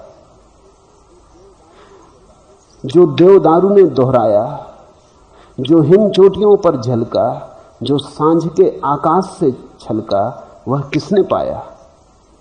क्या उसने जिसने आयत्त करने की आकांक्षा का हाथ बढ़ाया? नहीं। जहां आकांक्षा का हाथ बढ़ा वहां तो हाथ बड़ा छोटा हो गया। आकांक्षा के हाथ में तो भिक्षा ही समाती है, साम्राज्य नहीं समाते। साम्राज्य समाने के लिए तो प्रेम से खुला हुआ हृदय चाहिए, भिक्षा का, वासना का पात्र नहीं। वह किसने पाया? जिसने आयत्त करने की आकांक्षा का हाथ बढ़ाया। तो तुम मुझे यहां ऐसे सुन सकते हो कि चलो जो अपने मतलब का हो उसे उठा लें, अपनी झोली में संभाल लें। तो तुम आकांक्षा के हाथ से मेरे पास आ रहे हो। आकांक्षा तो भिक्षु है। तो तुम कुछ थोड़ा बहुत ले जाओगे, लेकिन तुम जो ले जाओगे वो टेबल से गिरे रोटी के टुकड़े इत्यादि थे। तुम अतिथि ना हो पाए। सन्यास तुम्हें अतिथि बना देता है। आह वह तो मेरे दे दिए गए हृदय में उतरा, आह वह तो मेरे दे दिए गए हृदय में उतरा, मेरे स्वीकारी आंसू में ढलका। वह अनजाना अनपहचाना ही आया, वह इन सब के और मेरे माध्यम से अपने में अपने को लाया, अपने में समाया। अकेला वह तेजोमय है जहां दीठ बेबस झुक जाती, वहां आंख तो झुक जाती। वाणी तो क्या सन्नाटे तक की गूंज वहां चुक जाती। उसके लिए तैयारी करो, उसके लिए हृदय को प्रेम से भरो, उसके लिए सहानुभूति से सुनना सीखो। और मैं तुमसे जो कह रहा हूं उसे मजूसा में संजो, तो फिर बेचैनी ना होगी। फिर वो उतरे अपरिचित अनजान, तुम उसे समझ पाओगे, तुम उसके गूढ़ स्वर को समझ पाओगे, तुम उसके सन्नाटे में डूबोगे नहीं, घबराओगे नहीं, मुक्त हो जाओगे। अन्यथा वो मौत जैसा लगेगा। परमात्मा अगर बिना समझे हुए आ जाए, तुम्हारे पास अगर समझने का कोई भी उपाय ना हो, तो मौत जैसा लगेगा कि मरे। अगर तुम्हारे पास समझने का थोड़ा उपाय हो, थोड़ी तैयारी हो, तुमने सद्गुरुओं से कुछ सीखा हो, सत्संग किया हो, तो परमात्मा मोक्ष है। अन्यथा मृत्यु जैसा मालूम पड़ता है। और एक बार तुम घबरा गए तो तुम उस तरफ जाना बंद कर दोगे। एक बार तुम बहुत भयभीत हो गए तो तुम्हारा रोआ रोआ डरने लगेगा। तुम और सब जगह जाओगे, वहां ना जाओगे जहां ऐसा भय, जहां हाथ पैर लड़खड़ा जाएं, जहां राह के किनारे बैठ जाना पड़े, जहां सब धूमिल हो जाए, सब खोता मालूम पड़े, कुछ अज्ञात अनजाना शेष रहे और घबराए और बेचैनी दे, फिर तुम वहां न जाओगे।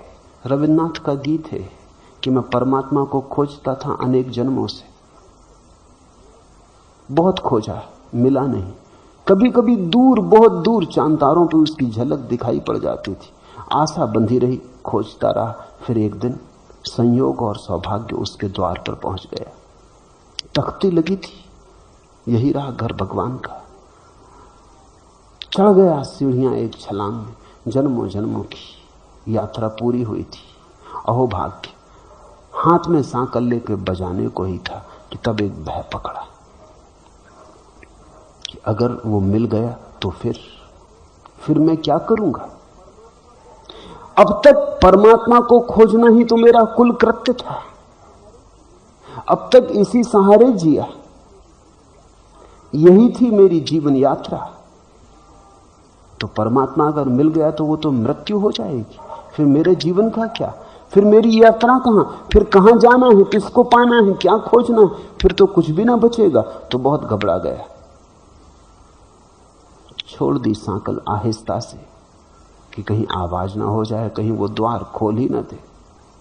जूते हाथ में ले लिए, भागा। तो तब से भाग रहा हूं, अब भी खोजता हूं। रविन्द्रनाथ ने लिखा है उस गीत में, अब भी खोजता हूं परमात्मा को, हालांकि मुझे पता है उसका घर कहां है। उस जगह को भर छोड़ के सब जगह खोजता हूं, क्योंकि खोजना ही जीवन है। उस जगह भर जाने से बचता हूं, उस घर की तरफ भर नहीं जाता, वहां से किनारा काट लेता हूं और सब जगह पूछता फिरता हूं परमात्मा कहां है। और मुझे पता है कि परमात्मा कहां है। मेरे देखे बहुत लोग अनंत जन्मों की यात्रा में कई बार उस घर के करीब पहुंच गए, लेकिन घबरा गए। ऐसे घबरा गए कि सब भूल गया, वो घबराहट नहीं भूली है अभी तक। इसलिए लोग ध्यान करने को आसानी से उत्सुक नहीं होते।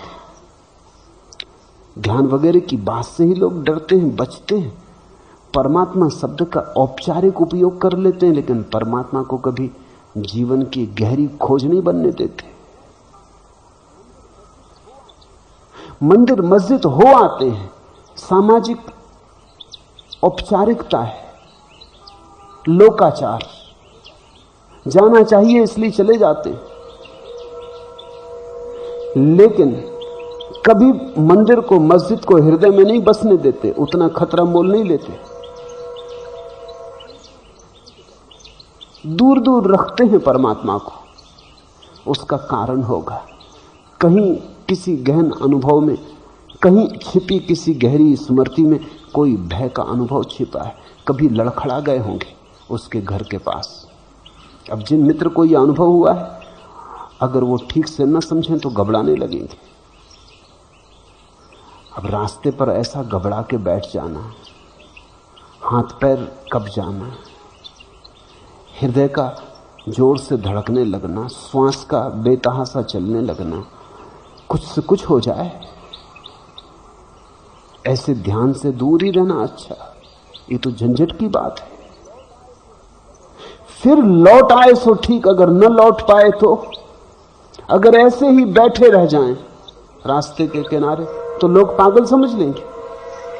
घड़ी दो घड़ी तो ठीक, फिर पुलिस आ जाएगी, फिर पास पड़ोस के लोग कहेंगे अब इनको उठाओ अस्पताल भेजो, क्या हो गया।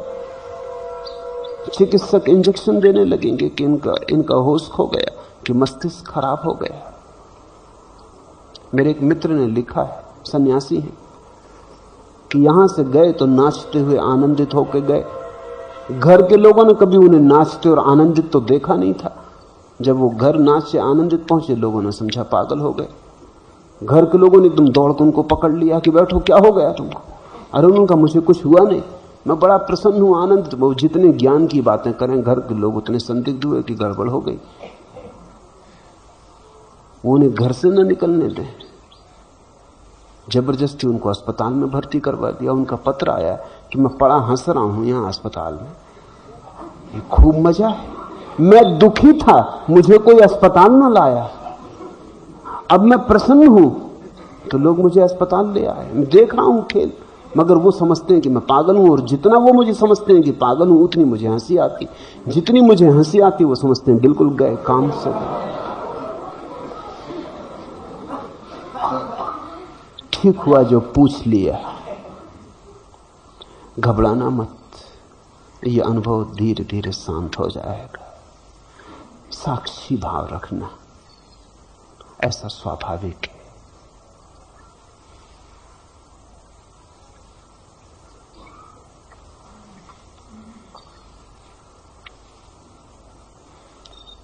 चौथा प्रश्न, हम ईश्वर अंश हैं और अविनाशी भी। कृपया बताएं कि यह अंश मूल से कब, क्यों और कैसे बिछड़ा, और अंश का मूल से पुनर्मिलन, कभी न बिछड़ने वाला मिलना संभव है या नहीं। यदि संभव है तो अंश को मूल में मिला देने की कृपा करें कि बार बार इस कोलाहल में आके भयभीत न होना पड़े। देखें फर्क, अभी एक प्रश्न था वो अनुभव का था, ये प्रश्न शास्त्रीय है। हम ईश्वर अंश हैं और अविनाशी भी, ये तुम्हें पता है? सुन लिया, पढ़ लिया और अहंकार को तृप्ति देता है, मान भी लिया। इससे बड़े अहंकार को तृप्ति देनी और क्या बात हो सकती है? हम ईश्वर अंश हैं, ईश्वर है, ब्रह्म है, अविनाशी है। यही तो तुम चाहते हो, यही तो अहंकार की खोज है, यही तो तुम्हारी गहरी से गहरी आकांक्षा है कि अविनाशी हो जाओ, ईश्वर अंश हो जाओ, ब्रह्म स्वरूप हो जाओ, सारे जगत के मालिक हो जाओ। हम ईश्वर अंश हैं और अविनाशी भी, ऐसा तुम्हें पता है? अगर तुम्हें पता है तो प्रश्न की कोई जरूरत नहीं। अगर तुम्हें पता नहीं है तो ये बात लिखनी व्यर्थ है, फिर प्रश्न ही लिखना काफी है। कृपया बताएं कि ये अंश मूल से कब, क्यों और कैसे बिछड़ा। ये पांडित्य के प्रश्न। कब, समय, तारीख, तिथि चाहिए। क्या करोगे? अगर मैं तिथि भी बता दूं उससे क्या अंतर पड़ेगा? संवत बता दूं, समय बता दूं कि ठीक सुबह 6 बजे फला फला दिन, उससे क्या फर्क पड़ेगा? उससे तुम्हारे जीवन में क्या क्रांति होगी? तुम्हें क्या मिलेगा? कब, क्यों और कैसे बिछड़ा। अगर तुम्हें पता है कि तुम ईश्वर अंश हो तो तुम्हें पता होगा कि बिछड़ा कभी भी नहीं। तुमने बिछड़ने का सपना देखा, बिछड़ा कभी भी नहीं, क्योंकि अंश बिछड़ कैसे सकता है? अंश तो अंशी के साथ ही होता है। तुम्हें याद भूल गई हो, बिछड़न नहीं हो सकती, विस्मृति हो सकती। बिछुड़ने का तो उपाय ही नहीं है। हम जो हैं वही हैं, चाहे हम भूल जाएं, विस्मरण कर दें, चाहे हम याद कर लें, सारा भेद विस्मृति और स्मृति का है। मूल से कब, क्यों और कैसे बिछड़ा। बिछड़ा होता तो हम बता देते कि कब, क्यों और कैसे बिछड़ा। बिछड़ा नहीं। रात तुम सोए, तुमने सपना देखा कि सपने में तुम घोड़े हो गए। अब सुबह तुम पूछो कि हम घोड़े क्यों, कैसे, कब हुए, तो बहुत मुश्किल की बात है। क्यों घोड़े हुए? हुए ही नहीं, पहली तो बात। हो गए होते तो पूछने वाला बचता। घोड़े तो नहीं पूछते। तुम कभी हुए नहीं, सिर्फ सपना देखा। सुबह जाग के तुमने पाया कि अरे खूब सपना देखा। जब तुम सपना देख रहे थे तब भी तुम घोड़े नहीं थे, याद रखना। हालांकि तुम बिल्कुल ही लिप्त हो गए थे उस भाव में कि घोड़ा हो गया। यही तो अष्टावक्र की मूल धारणा है। अष्टावक्र कहते हैं जिस बात से भी तुम अपने मैं भाव को जोड़ लोगे वही हो जाओगे। देहाभिमान तो देह हो गए, कहा मैं देह हूं तो देह हो गए। ब्रह्माभिमान, कहा कि मैं ब्रह्म हूं तो ब्रह्म हो गए। तुम जिससे अपने मैं को जोड़ लेते हो वही हो जाते हो। सपने में तुमने घोड़े से जोड़ लिया, तुम घोड़े हो गए। अभी तुमने शरीर से जोड़ लिया तो तुम आदमी हो गए। लेकिन तुम हुए कभी भी नहीं हो तो तुम वही जो तुम हो। जस के तस, वैसे के वैसे। तुम्हारे स्वभाव में तो कहीं कोई अंतर नहीं पड़ा है। इसलिए इस तरह के प्रश्न अर्थहीन हैं और इस तरह के प्रश्न पूछने में समय मत गमाओ। और इस तरह के प्रश्नों के जो उत्तर देते हैं वो तुमसे भी ज्यादा ना समझ। ज़ैन फकीर बोकुजू के जीवन में उल्लेख है, एक दिन सुबह उठा और उठ के उसने अपने प्रधान शिष्य को बुलाया और कहा कि सुनो, मैंने रात एक सपना देखा, उसकी तुम व्याख्या कर सकोगे? उस शिष्य ने कहा कि रुके, मैं थोड़ा पानी ले आऊं, आप हाथ मुंह पहले धो ले। वो मटकी में पानी भर लाया और गुरु का उसने हाथ मुंह धुलवा दिया। जब वो हाथ मुंह धुला रहा था तभी दूसरा शिष्य पास से गुजरता था। गुरु ने कहा सुनो, मैंने रात एक सपना देखा, तुम उसकी व्याख्या करोगे? उसने कहा कि ठहरो, एक कप चाय ले लेना, आपके लिए अच्छा रहेगा। वो एक कप चाय ले आया। गुरु खूब हंसने लगा। उसने कहा कि अगर तुमने व्याख्या की होती मेरे सपने की तो मार के बाहर निकाल देता। सपने की क्या व्याख्या, अब देख भी लिया, जाग भी गया, अब छोड़ो पंचायत। शिष्यों ने बिल्कुल ठीक उत्तर दिए। वो कसौटी थी, वो परीक्षा थी उनकी, वो परीक्षा का क्षण आ गया था। एक शिष्य पानी ले आया कि आप हाथ मुंह धो लें। अब सपना गया, अब मामला खत्म करें, अब और व्याख्या क्या करनी? सपना सपना था, बात खत्म हो गई, व्याख्या क्या करनी? व्याख्या सत्य की होती, सपनों की थोड़ी। झूठ की क्या व्याख्या हो सकती है? जो हुआ ही नहीं उसकी क्या व्याख्या हो सकती है? इतना काफी है कि जान लिया सपना था, हाथ मुंह धो लें, अब बाहर आ ही जाएं। जब आ ही गए, दूसरे युवक ने भी ठीक किया कि चाय ले आया कि हाथ मुंह तो धुल गया लेकिन लगता है थोड़ी नींद बाकी, आप ठीक से चाय पी लें, बिल्कुल जाग जाएं। यही मैं तुमसे कहता हूं, हाथ मुंह धो लो, चाय पी लो। तुम कभी अलग हुए नहीं, अलग होने का कोई उपाय नहीं। फिर पूछते हैं अंश का मूल से पुनर्मिलन, कभी ना बिछड़ने वाला मिलन संभव है या नहीं? जब तुम बिछड़े ही नहीं तो मिलन की बात ही बकवास है। इसलिए तो अष्टावक्र कहते हैं कि मुक्ति का अनुष्ठान, मुक्ति का बंधन।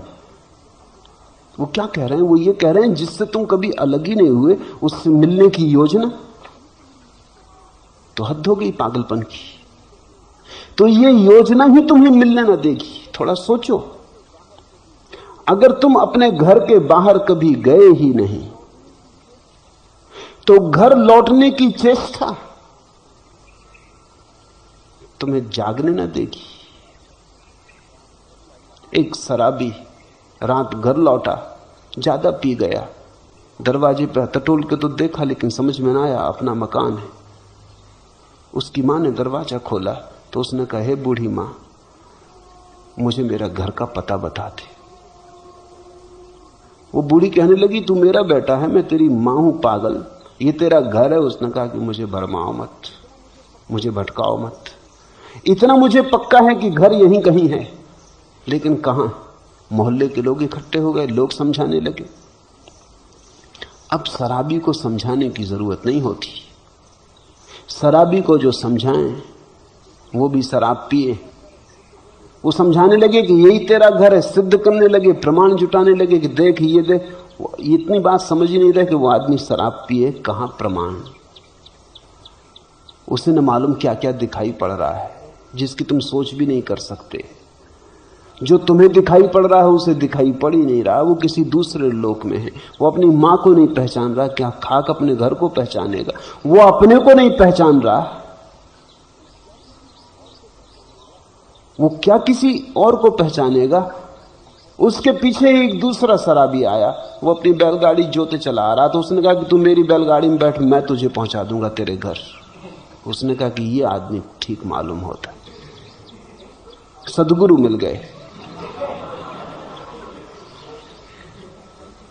ये सब तो ना समझते।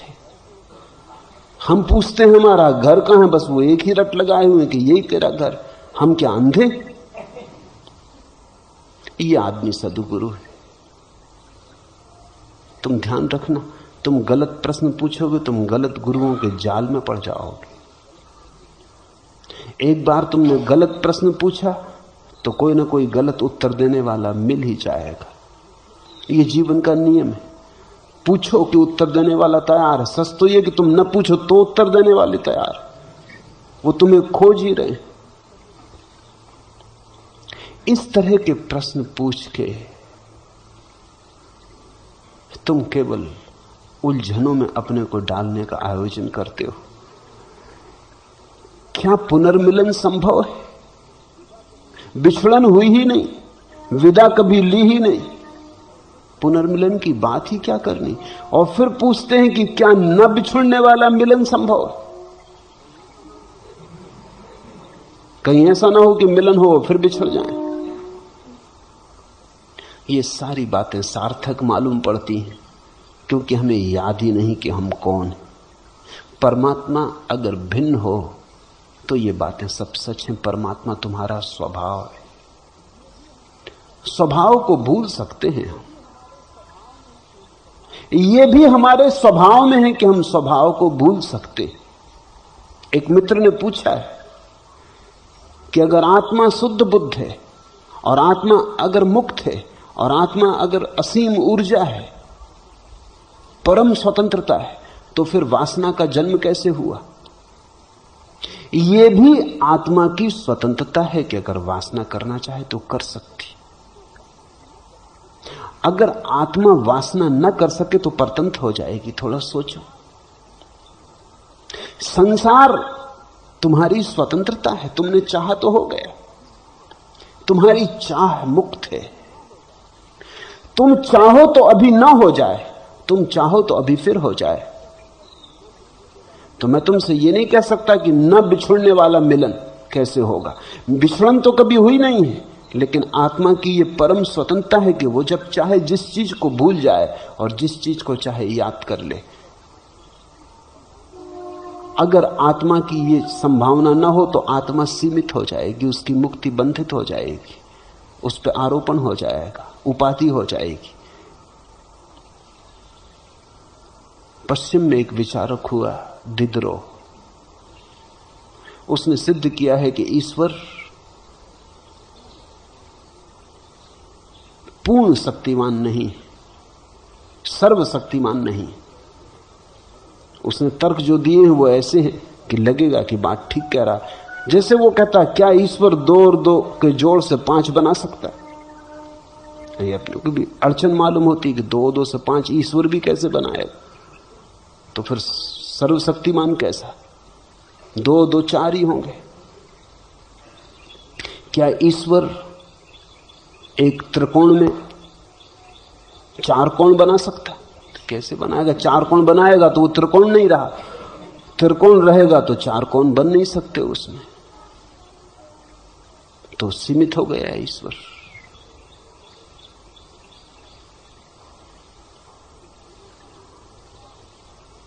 ईसाइयों की जो ईश्वर के बाबत धारणा है उसको तो दिदरो ने झचकोर दिया, लेकिन अगर दिदरो को भारतीयों की धारणा पता होती तो मुश्किल में पड़ जाता। वो कहते कि यही तो सारा उपद्रव है कि ईश्वर की स्वतंत्रता ऐसी को 2 2 5 बना देता, 2 2 3 बना देता। इसी को तो हम माया कहते हैं, जिसमें 2 2 5 हो जाते हैं, 2 2 3 हो जाते हैं। जब 2 2 4 हो गए माया के बाहर हो गए। यहां त्रिकोण चतुर्भुज जैसे बैठे,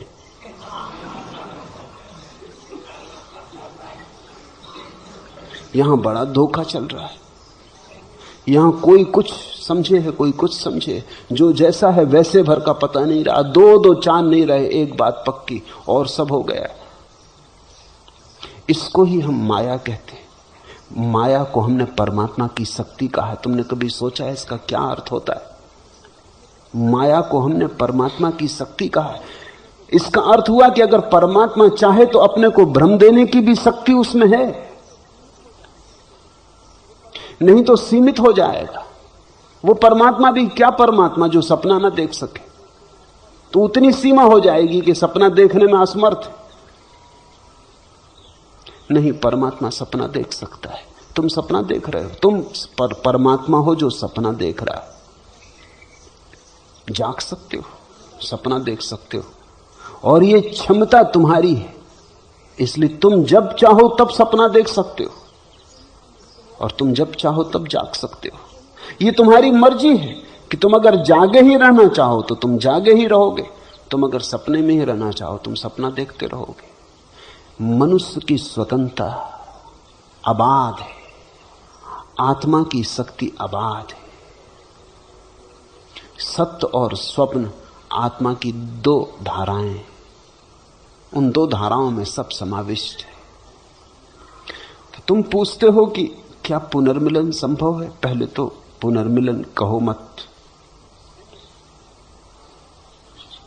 पुनर्स्मरण कहो, तो तुमने ठीक शब्द उपयोग किया।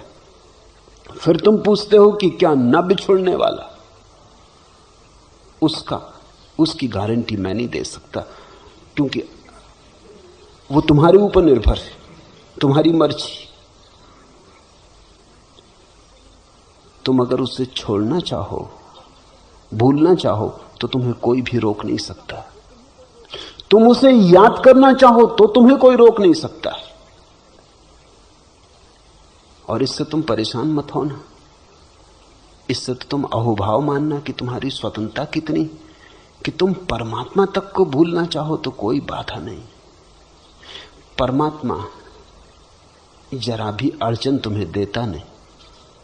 तुम अगर उसके विपरीत जाना चाहो तो भी कोई बाधा नहीं, वो तब भी तुम्हारे साथ है। तुम जब विपरीत जाना चाहते हो तब भी तुम्हें शक्ति दिए चला जाता है।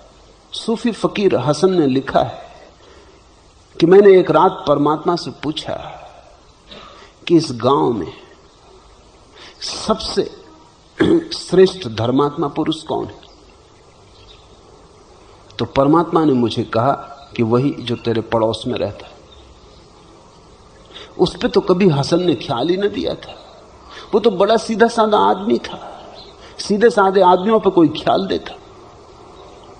ख्याल तो उपद्रवियों पर जाता है। सीधा साधा आदमी था, चुपचाप रहता था, साधारण आदमी था, अपनी मस्ती में था, न किसी से लेना न देना, किसी ने ख्याल ही न दिया था। हसन ने कहा यह आदमी सबसे बड़ा पुण्यात्मा। दूसरे दिन सुबह गौर से देखा तो लगा कि बड़ी प्रभा है इस आदमी की। दूसरी रात उसने फिर परमात्मा से कहा कि अब एक प्रश्न और, ये तो अच्छा हुआ आपने बता दिया, पूजा करूंगा इस पुरुष की, नमन करूंगा ऐसे, ये मेरा गुरु हुआ। अब एक बात और बता, मैं इस गांव में सबसे बुरा कौन आदमी जिससे मैं बचूं? परमात्मा ने कहा वही तेरा पड़ोसी। उसने कहा ये जरा उलझन की बात है। तो परमात्मा ने कहा मैं क्या करूं? कल रात वो अच्छे भाव में था, आज बुरे भाव में, मैं कुछ कर सकता नहीं। कल सुबह मैं कह नहीं सकता कि क्या हालत होगी, वो फिर अच्छे भाव में आ सकता। आत्मा परम स्वतंत्र है, उस पर कोई बंधन नहीं है। इस परम स्वतंत्रता को ही हम मोक्ष कहते हैं। मोक्ष में यह बात समाविष्ट है कि तुम चाहो भूलना तो तुम्हें कोई रोक नहीं सकता। वो मोक्ष भी क्या मोक्ष होगा जिसके तुम बाहर निकलना चाहो और निकल ना सको। मैंने सुना है कि ईसाई पादरी मरा, स्वर्ग पहुंचा, तो वो बड़ा हैरान हुआ। कई लोग उसने देखे जंजीरों में, बेड़ियों में बंधे पड़े। उसने कहा ये मामला क्या है? स्वर्ग में वो जंजीरें, बेड़ियां। उन्होंने कहा ये अमेरिकन है, वापस अमेरिका जाना चाहते। ये कहते हैं वहीं ज्यादा मजा था, इनको हथकड़ियां डालनी पड़ी, क्योंकि ये तो जरा सुख स्वर्ग की तौहीन हो जाएगी। ये कहते हैं स्वर्ग में हमें रहना नहीं, हमें वापस अमेरिका जाना, वहां ज्यादा मजा था। इन अप्सराओं से बेहतर स्त्रियां वहां थी, शराब इससे बेहतर शराब वहां थी, मकान इससे ऊंचे मकान वहां थे। ये भी तुम कहां के पुराने जमाने के मकानों को बना के बैठे। अब स्वर्ग के मकान हैं, दकियानूसी हैं, समय के बिल्कुल बाहर पड़ गए। उनके इंजीनियर, उनके आर्किटेक्ट 10-25 हजार साल पहले बनाए थे, वो चल रहा है। वो कहते हैं हम अमेरिका जाना, तो इनको हमें बांध के रखना पड़ा। अगर ये भाग जाएं और अमेरिका पहुंच जाएं तो स्वर्ग की बड़ी तौहीन होगी, फिर स्वर्ग कोई आना कैसे चाहेगा। लेकिन स्वर्ग क्या रहा अगर वहां हथकड़ियां डली हो? इससे तो फिर नरक बेहतर, कम से कम हथकड़ियां तो नहीं। एक बात ध्यान रखना, स्वतंत्रता यानी स्वर्ग, मुक्ति यानी मोक्ष। तुम अपनी स्वतंत्रता से जहां हो वही मुक्ति है। और ये अंतिम घटना है, ये अंतिम बेशर्त बात है, इसके ऊपर कोई शर्त नहीं। तो अगर किसी मुक्तात्मा की मर्जी हो जाए कि फिर वापस लौटना संसार में, तो कोई रोक सकता नहीं। लौटती नहीं मुक्तात्मा है, ये दूसरी बात है, लेकिन अगर कोई मुक्तात्मा लौटनी चाहे तो कोई रोक सकता नहीं, क्योंकि कौन रोकेगा? और अगर कोई रोक ले तो मुक्तात्मा मुक्त कहां रही? तुम निकलने लगे स्वर्ग के दरवाजे से, उन्होंने कहा रुको, बाहर न जाने देंगे, ये स्वर्ग है, कहां जा रहे हो? ये स्वर्ग इसी क्षण समाप्त हो गया। मैं तुमसे ये नहीं कह रहा हूं कि मुक्त आत्माएं लौटती हैं, मैं ये कहता हूं कि लौटना चाहे तो कोई रोक नहीं सकता। इसलिए मैं तुम्हें गारंटी नहीं दे सकता। तुम अगर लौटना चाहो तो मैं क्या करूंगा? तुम अगर परमात्मा को भूलना चाहो तो मैं क्या करूंगा? मैं सिर्फ तुम्हारी पूर्ण मुक्ति की घोषणा करता हूं।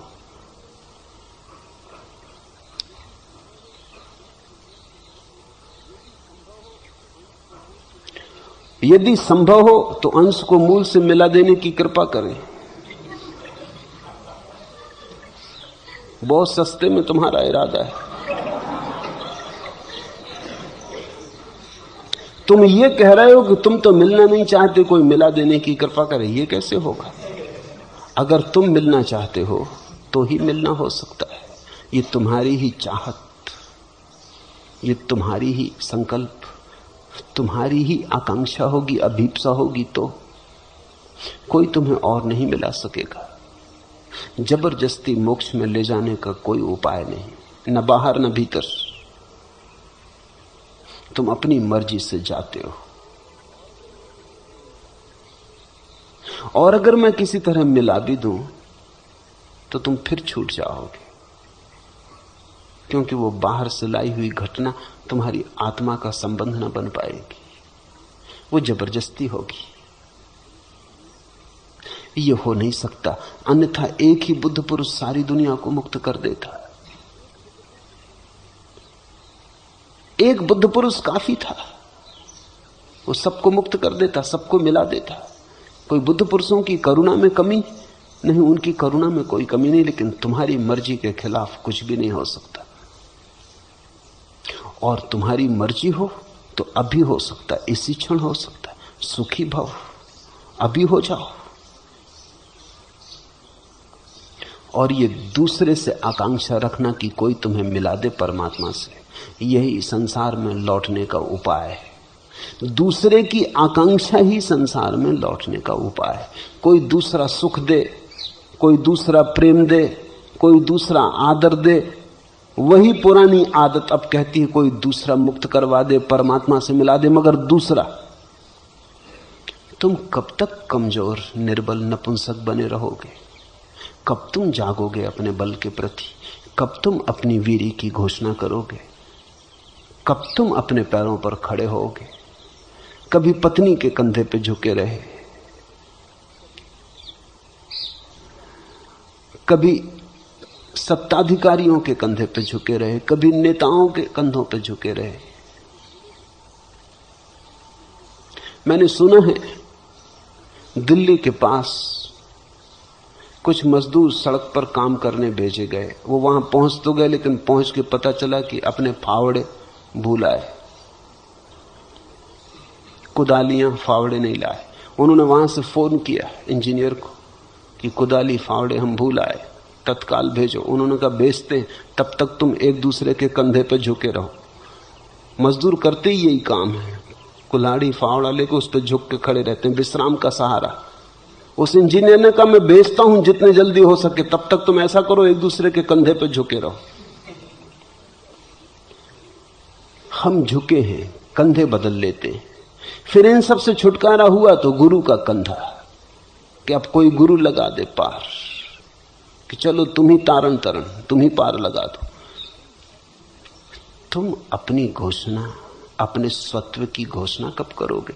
तुम्हारी स्वत्व की घोषणा में ही तुम्हारे स्वभाव की संभावना है, फूलने की, खिलने की। ये कब तक तुम शरण गहोगे? कब तक तुम भिखारी रहने की जिद बांधे बैठे हो? परमात्मा भी भिक्षा में मिल जाए। जागो इस तंद्रा से।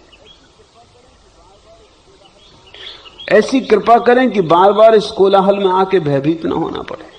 इस कोलाहल में तुम आना चाहते हो इसलिए आते हो, और मजा यह है कि तुमको अगर एकांत में रखा जाए तो तुम भयभीत वहां भी हो जाओगे। कौन तुम्हें रोक रहा है? भाग जाओ हिमालय, बैठ जाओ एकांत में, वहां एकांत का डर लगेगा, भाग आओगे कोलाहल में वापस। कोलाहल में हम इसलिए रह रहे हैं कि एकांत में डर लगता है। अकेले रह नहीं सकते, भीड़ में बुरा लगता है, बड़ा मुश्किल है मामला। ना अकेले रह सकते ना भीड़ में रह सकते। तुमने कभी देखा जब तुम अकेले छूट जाते हो तो क्या होता है? अंधेरी रात में अकेले हो जंगल में, क्या होता है? आनंद आता है। कोलाहल में ज्यादा बेहतर लगता है। कोई मिल जाए, कोई बातचीत हो जाए। अकेले में तुम बहुत घबराने लगते हो कि मरे, अकेले में तो मौत लगती है। परमात्मा में डूबोगे तो बिल्कुल अकेले रह जाओगे, क्योंकि दो परमात्मा नहीं है दुनिया में, एक परमात्मा है। डूबे कि अकेले हुए। परमात्मा में डूबे कि तुम ना रहे, परमात्मा परमात्मा ना रहा, बस एक ही बचा। इसलिए तो ध्यान की तैयारी करनी पड़ती, ताकि तुम एकांत का थोड़ा रस लेने लगो। इसके पहले कि परम एकांत में उतरो, एकांत में थोड़ा आनंद आने लगे, धुन बजने लगे, गीत गूंजने लगे, एकांत में रस आने लगे, तो फिर तुम परम एकांत में उतर सकोगे। यह अभ्यास है परमात्मा को झेलने का। अगर तुम मुझसे पूछो तो मैं कहूंगा कि ध्यान परमात्मा को पाने की प्रक्रिया नहीं। परमात्मा तो बिना ध्यान के भी पाया जा सकता। ध्यान परमात्मा को झेलने का अभ्यास। ध्यान पात्रता देता है कि तुम झेल सको। परम एकांत उतरेगा, फिर तुम बिल्कुल अकेले रह जाओगे। फिर न रेडियो, न टेलीविजन, न अखबार, न मित्र, न क्लब, न सभा समाज, कुछ भी नहीं। बिल्कुल अकेले रह जाओगे। उस अकेले की तैयारी। मैं तो तैयार हूं तुम्हें कोलाहल के बाहर ले चलूं, लेकिन तुम तैयार हो? तुम अकेले में भी बैठते हो तो तुम्हारे सिर में कोलाहल चलाने लगते हो। जिन मित्रों को घर छोड़ आए उनसे सिर में बात करने लगते हो। जिस पत्नी को घर छोड़ आए उससे सिर में बात करने लगते हो। सारी भीड़ फिर इकट्ठी कर लेते हो, कल्पना का जाल बुनने लगते हो। अकेले तुम रह ही नहीं सकते, इसलिए तो तुम बार बार लौट आते हो। संसार में तुम अकारण नहीं लौट रहे हो, संसार में तुम अपने ही कारण लौट रहे हो। यह कोलाहल तुमने चाहा है, इसलिए तुम्हें मिला है। आदमी का हयात कुछ भी नहीं। बात यह है कि बात कुछ भी नहीं। आदमी का हयात कुछ भी नहीं। आदमी की जिंदगी कोई जिंदगी थोड़ी है, जिंदगी तो परमात्मा की है। बात यह है कि बात कुछ भी नहीं। आदमी तो बेबात की बात है।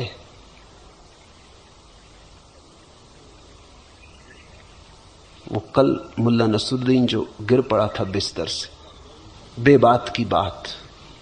लड़का हुआ नहीं था, उसके लिए जगह बना रहे थे, उसमें गिरे, टांग टूट गई। एक अदालत में मुकदमा था,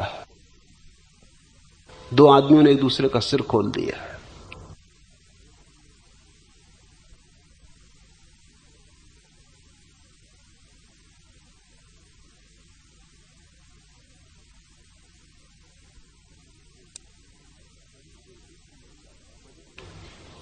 मजिस्ट्रेट ने पूछा मामला क्या है। वो दोनों बड़े सच्चा। उन्होंने कहा मामला क्या बताएं, मामला बताने में बड़ा संकोच होता। आप तो जो सजा देना हो दे दो। उसने कहा फिर मामला भी तो पता चले, सजा किसको देने। तो वो दोनों एक दूसरे की तरफ देखें कि तुम ही कह दो। फिर मजबूरी में जब मजिस्ट्रेट नाराज होने लगा कि कहते हो या नहीं, तो फिर उन्होंने बताया कि मामला ऐसा, हम दोनों मित्र बैठे थे नदी के किनारे रेत में। ये मित्र कहने लगा कि मैं एक भैंस खरीद रहा हूं। मैंने कहा भैंस मत खरीदो, क्योंकि मैं एक खेत खरीद रहा हूं, और तुम्हारी भैंस खेत में घुस जाए तो अपनी जिंदगी भर की दोस्ती खराब हो जाए। इसने कहा जा जा, तेरे खेत के खरीदने से हम अपनी भैंस न खरीदें, तू खेत मत खरीद। और फिर भैंस तो भैंस है, ये कहने लगा। अब घुसी गई तो घुसी गई, अब कोई भैंस के पीछे हम दिन भर थोड़ी खड़े रहेंगे। और ऐसी दोस्ती क्या मूल्य की। कि हमारी भैंस तुम्हारे खेत में घुस जाए और इससे तुम्हें अड़चन हो जाए। तो मैं भी रोब में आ गया और मैंने कहा अच्छा तो खरीद लिया खेत, तू दिखा खरीद के भैंस। तो मैंने ऐसा जमीन पर रेत पर लकड़ी से खेत बना दिया कि ये रहा खेत, और इस मूर्ख ने एक दूसरी लकड़ी से भैंस घुसा दी। झगड़ा हो गया, मारपीट हो गई। अब आपसे क्या कहें, आप सजा दे दो, कहने में संकोच होता है। आदमी का हयात कुछ भी नहीं, बात यह है कि बात कुछ भी नहीं। तूने सब कुछ दिया है इंसान को, फिर भी इंसान की जात कुछ भी नहीं। इस तराबे दिलो जिगर के सिवा शौक की वारिदात कुछ भी नहीं। हुस्न की कायनात सब कुछ है, इसकी कायनात कुछ भी नहीं। आदमी पैरहन बदलता है, यह हयातो मायात कुछ भी नहीं।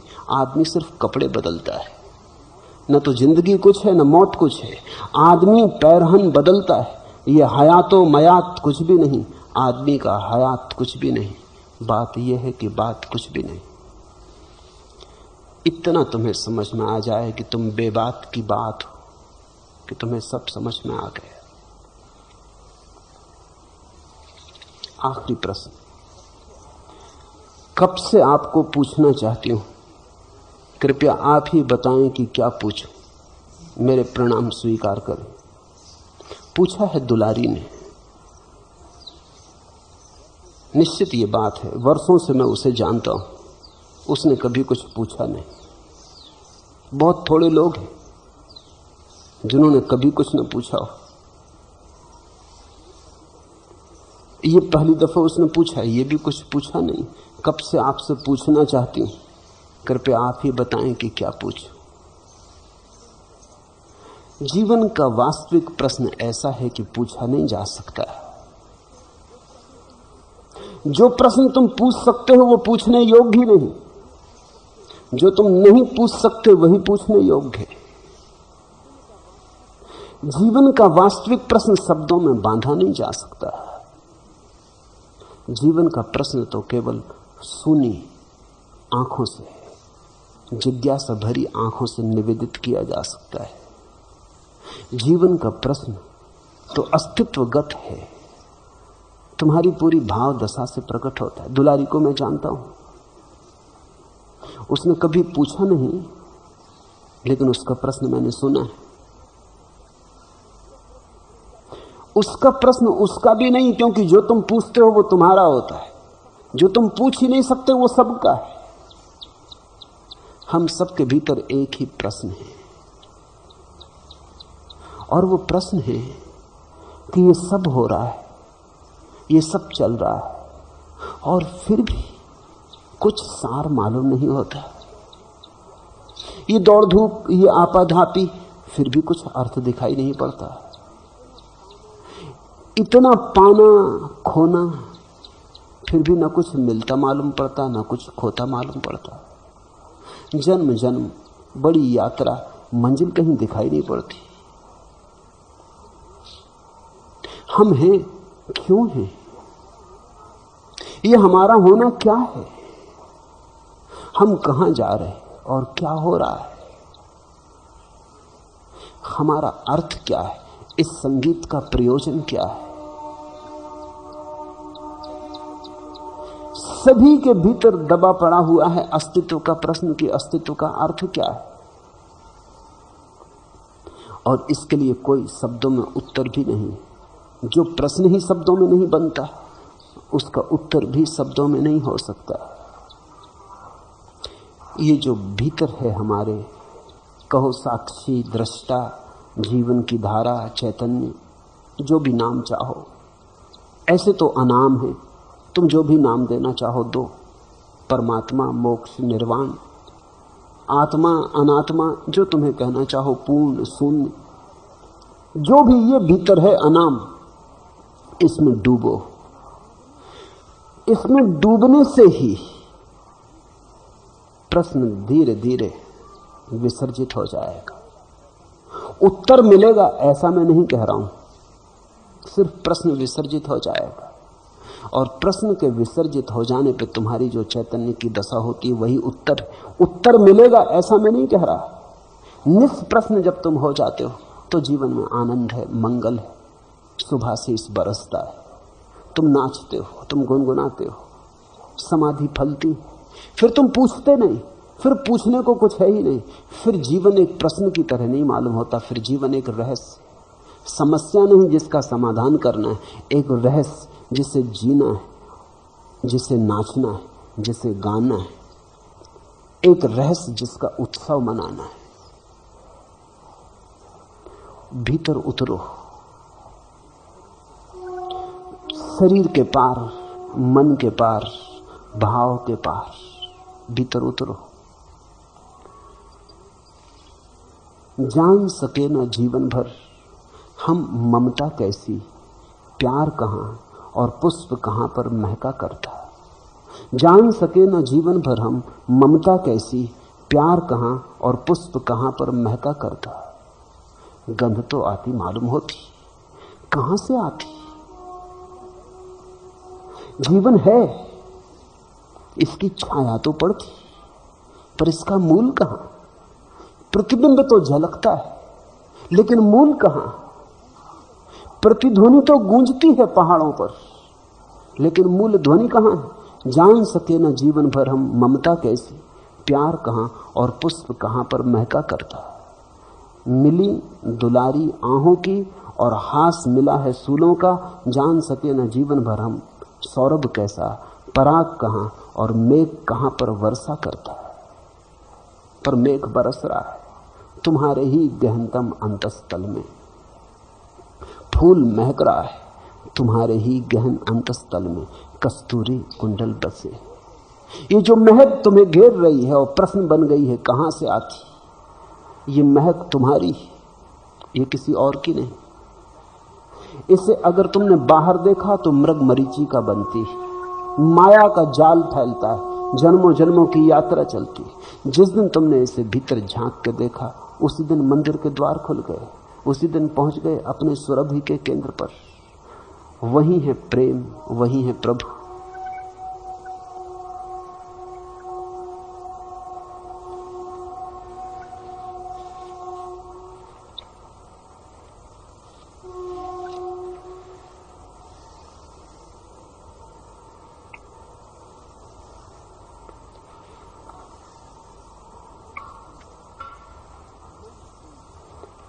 मन उलझाए रखता बाहर, मन कहता चलेंगे भीतर, लेकिन अभी थोड़ी देर और। किसी कामना के सहारे नदी के किनारे बड़ी देर से मौन धारे खड़ा हूं अकेला। सुहानी है गोधोली बेला, लगा है उमंगों का मेला। ये गोधोली बेला का हल्का धुंधलका मेरी सोच पर छा रहा है। मैं ये सोचता हूं मेरी सोच की शाम भी हो चली। बड़ी बेकली है मगर जिंदगी में, निराशा में भी एक आशा पली है। मचल अभी कुछ देर और ए दिल, सुहाने धुंधलके से हंसकर गले मिल, अभी रात आने में काफी समय। मन समझाए चला जाता थोड़ी देर और, थोड़ी देर और भुला लो अपने को सपनों में।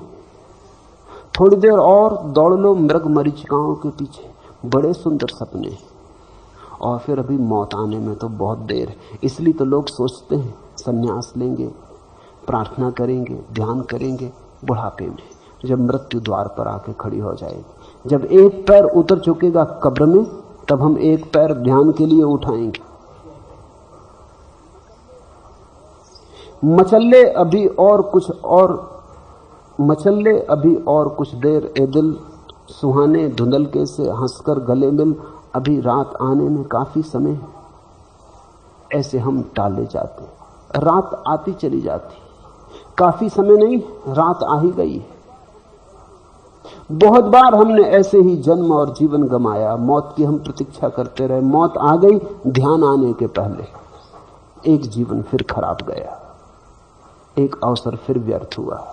अब इस बार ऐसा न हो, अब टालो मत। ये गंध तुम्हारी अपनी, ये जीवन तुम्हारे भीतर ही छिपा है। घूंघट भीतर के ही उठाने, प्रश्न कहीं बाहर पूछने का नहीं, उत्तर कहीं से बाहर से आने को नहीं। जहां से प्रश्न उठ रहा है भीतर, वहीं उतर चलो।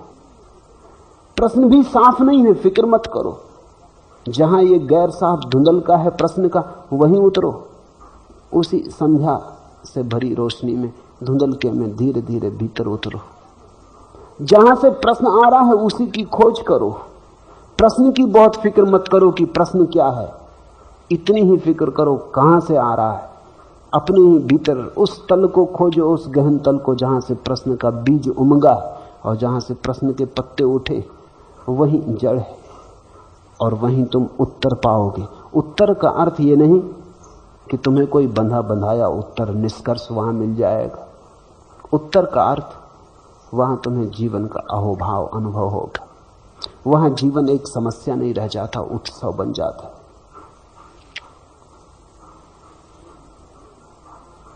एक चिकना मौन जिसमें मुखर तपती वासनाएं दाहक होती लीन होती, उसी में रवहीन तेरा गूंजता है छंद रित विज्ञप्त होता है। एक चिकना मौन जिसमें मुखर तपती वासनाएं दाहक होती लीन होती, वहीं भीतर एक मौन, एक शांति जिसमें सारी वासनाओं का ताप धीरे धीरे खो जाता और शांत हो जाता।